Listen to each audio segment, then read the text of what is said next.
अभी मेरे भाई आशिक भाई बता रहे थे, जो हमारे जिला के महासचिव भी हैं, कि विद्यालय की कितनी दिक्कत होती है। 3 किलोमीटर आगे जाना पड़ता है, बूथ नहीं है इस इलाके में। तो ऐसी तमाम मुद्दे और भी मैं मुद्दे आपसे बात करूंगा। इस कार्यक्रम के बाद हम लोग चर्चा करेंगे, क्योंकि मैं जहां भी जाता हूं वहां की समस्याओं को लिस्ट बना रहा हूं, और चुनाव से पहले किताब एक आप सबके घर घर बंटवाऊंगा, और वो वादा मैं लिखित में दूंगा। और विधायक बनने के बाद अगर उन वादों को पूरा नहीं कर पाऊंगा तो मैं आपके दरवाजे पे नहीं आऊंगा, शायद चुनाव ही नहीं लड़ूंगा। और अगर लड़ूंगा भी तो वो किताब आप मुझे पढ़वाइएगा, या हमारे मुंह पे फेंक दीजिएगा कि देखिए आपने ये वादे किए थे। हम लोग जब से मैं पैदा लिया मैंने लाल बत्ती देखा है। मेरे पिताजी मंत्री रहे 20 साल, मेरे भाई विधायक मंत्री रहे। तो हम लोग पैसा कमाने नहीं आए हैं। बाकी जो व्यापारी लोग आते हैं या आए होंगे उनका मकसद कुछ और होगा, पैसा कमाना मकसद होगा। मैं राजनीति में क्यों आया उसकी मैं पृष्ठभूमि आपको बता रहा था कि मेरे पिताजी के इंतकाल के बाद मेरे भाई साहब ने पार्टी को बदल लिया।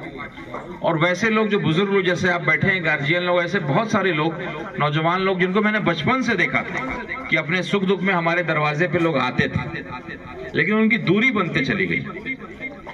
और मैंने 1-2 बार मैं उनके दरवाजे पे, उनके इंतकाल में, जनाजे में, निकाह में गया तो उन्होंने एक बात कही कि अब वो वाली बात नहीं रही। पहले जो अपनापन महसूस होता था सीताराम बाबू के जमाने में, अब आपके दरवाजे पे वो अपनापन महसूस नहीं होता है। तो हमने अपने भाई को कई बार समझाने का प्रयास किया कि सबको लेकर के चलना चाहिए। वोट बड़ी चीज नहीं है, एक परिवार है। सीताराम बाबू ने जो एक परिवार बनाया, एक बगीचा बनाया, वो बहुत बड़ा परिवार बनाया, उसको जिंदा रखना चाहिए।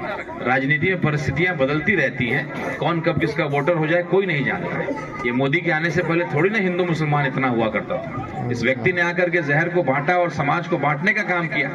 अभी 18 तारीख को आने वाले हैं मोतिहारी। मैं आप सब लोगों से, नौजवानों से आग्रह करता हूँ कि जिस तरीके से चीनी मिल के चाय का उन्होंने वादा किया था कि भाई जब मैं अगली बार आऊंगा तो चकिया और मोतिहारी का चीनी मिल चालू कराऊंगा और उसी चीनी का बना हुआ चाय पीऊंगा, उस वादे को उन्होंने पूरा नहीं किया।